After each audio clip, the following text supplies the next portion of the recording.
Everyone, welcome back to my channel. This is Prepping by Faith, and today I wanted to share some information with you. I know this has already been covered on a couple of different channels. I know Alaska Prepper has touched on this.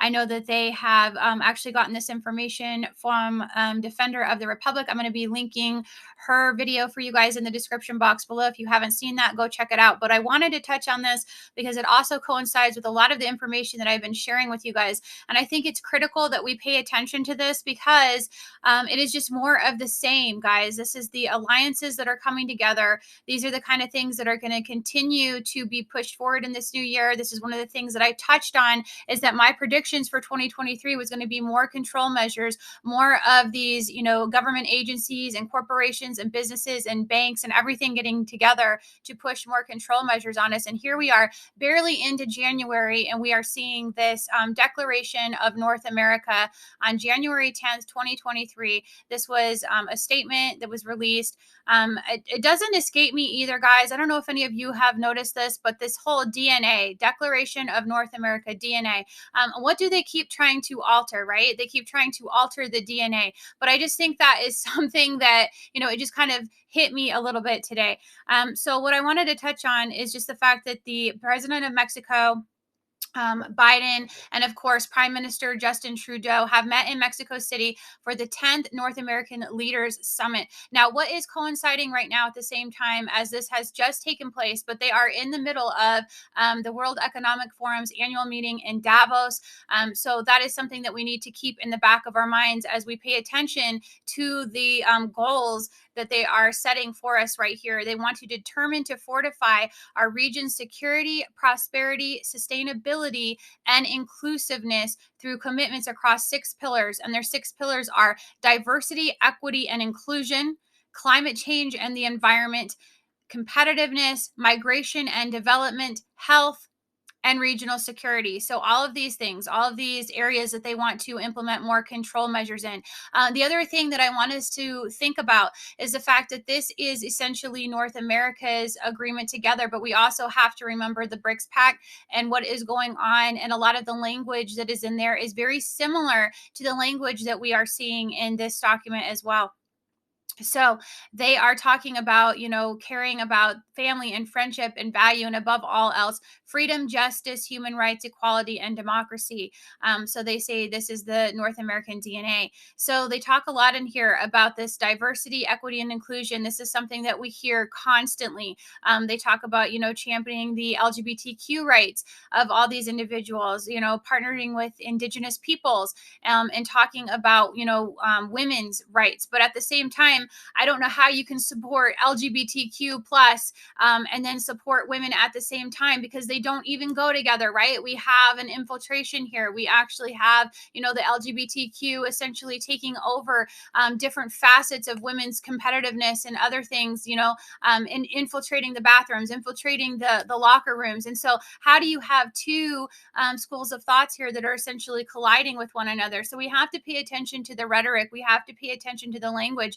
And we need to understand that at the end of the day, they don't care about anybody's rights. They don't care about any of these groups of people. This is a war on the people of the world. And so they are going to ride out these minority groups to try to push forward with their agenda to gain more control, and to pull at these different groups' heartstrings and to sort of get them on board. They have to try to get everybody on board. So they try, putting out these blanket statements like diversity and inclusion, when in reality, they don't care about anybody. It doesn't matter, who you are. They only care about themselves. So climate change and the environment. So the other thing that they talked in here about is obviously a lot of this, a lot of language regarding, the Paris Agreement.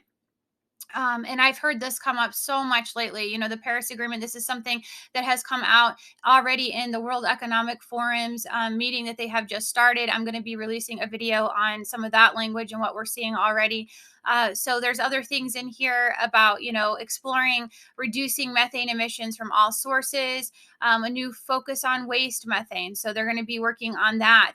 Develop hydrogen as a regional source of clean energy. So they're talking in here about, adopting this zero emission vehicles in North America and transitioning to cleaner fuels. So they're not going to stop with these electric vehicles and, this idea that that is going to be a solution to our problem. They're not going to stop with the wind turbines and the solar energy. And as I've talked about before in previous videos, a lot of that stuff that they don't have anything in place for as far as recycling is going to be, forever waste. It's putting forever waste and forever chemicals into our environment. So they don't care about the environment. They just care about coming up with another way of controlling the people.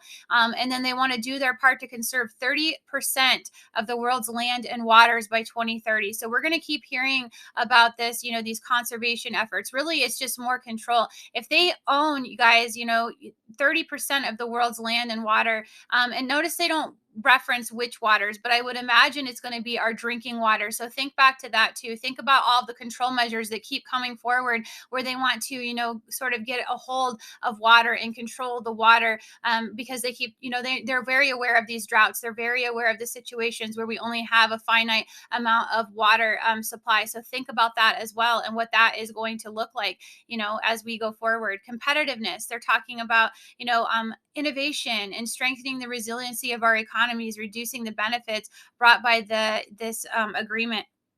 And they're going to try to forge stronger supply chains as well as promote targeted investment in key industries of our future, such as the semiconductors and electric vehicle batteries, which are going to be critical to advance our electric vehicle development and infrastructure. So, see, there again, what I said, they are going to keep pushing for this. They're not going to let those go. They have decided that that is their hill and they're going to die on it. So, and ultimately this is what we see. Critical minerals are essential, they say, to North America's clean energy transition.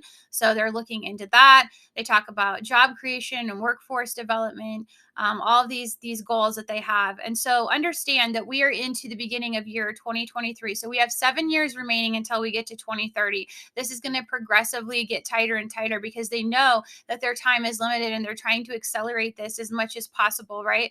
So migration and development, the other thing that they're talking about in here is, migration.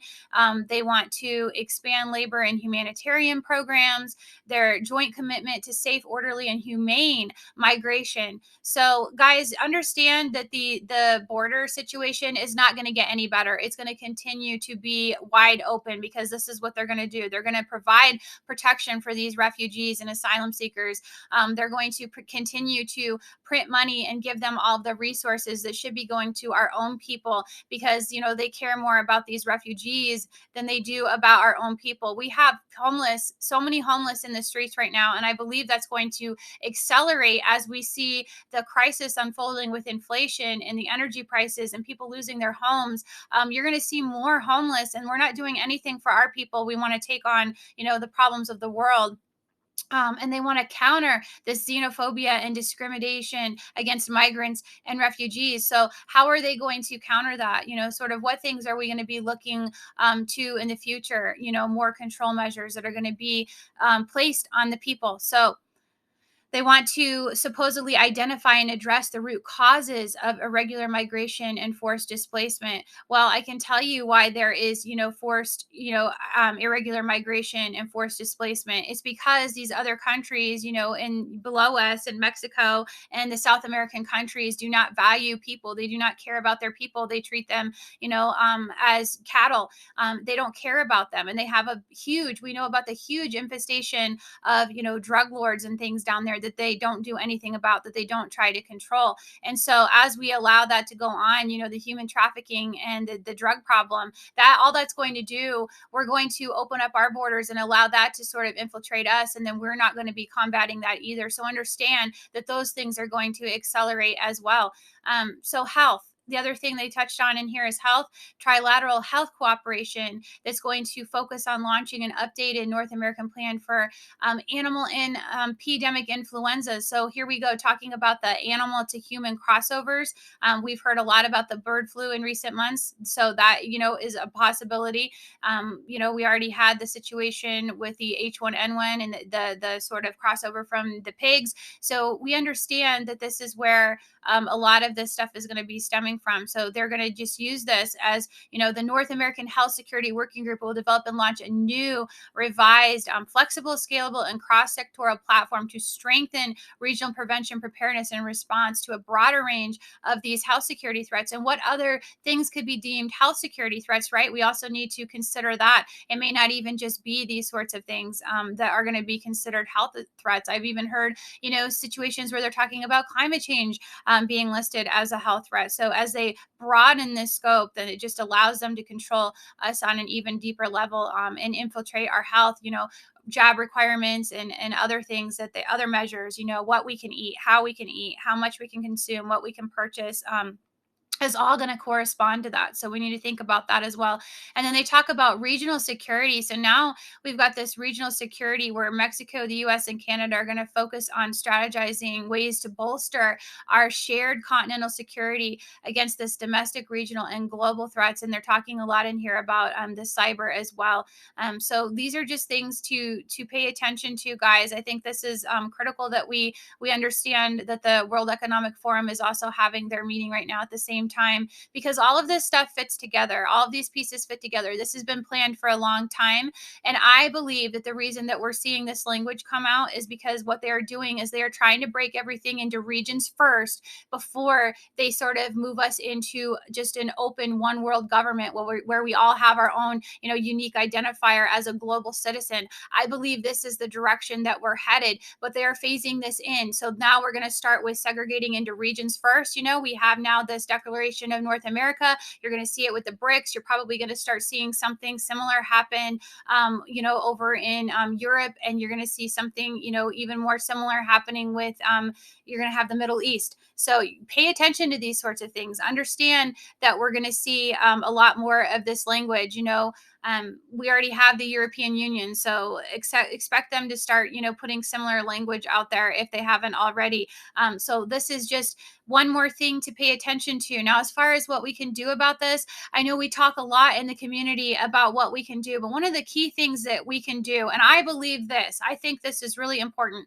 You guys need to be sharing these videos out. You don't have to share my video out, but share the video by the Defender of the Republic. Share out Pinball's videos. Share out Alaska Preppers videos. We need to spread the word far and wide, because I believe that if the people of the world would wake up to this, we need mass noncompliance. That is what we need at the end of the day. If we're really going to stop this stuff, we have to have mass noncompliance. The other thing that we can do as a sort of backup is to make sure that we are invested in our local communities. We also need to be doing our best to try to reach out and, form and establish groups in our areas. We need people that are reliable, that are trustworthy, that we can, sort of trade with, barter with, share skills, share knowledge. We need people like that in our corner as a backup, because if this stuff continues, and we know that the central bank digital currencies are on the way, there is going to come a time where we may have to opt out entirely from the system. And we can't opt out entirely if we don't have another means for providing for our families.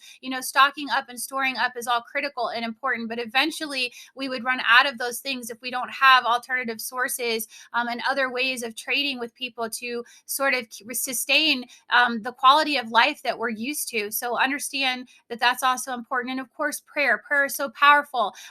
Standing on the word of God and praying and, asking God to intervene in these situations. And I know some of you are beginning to lose your faith and you don't think that he sees this, but understand that he knows all of these things. He knows the end from the beginning. He knows what is coming upon this earth. We have been foretold about these things. Have peace in knowing that no matter what we're going through, he is aware of it and he is going to protect his people and take us through this to the other side. So find some solace in that, find some comfort in that, and know, that as you draw closer to the Lord, he has a plan and a purpose for your life. He cares about you on an individual level.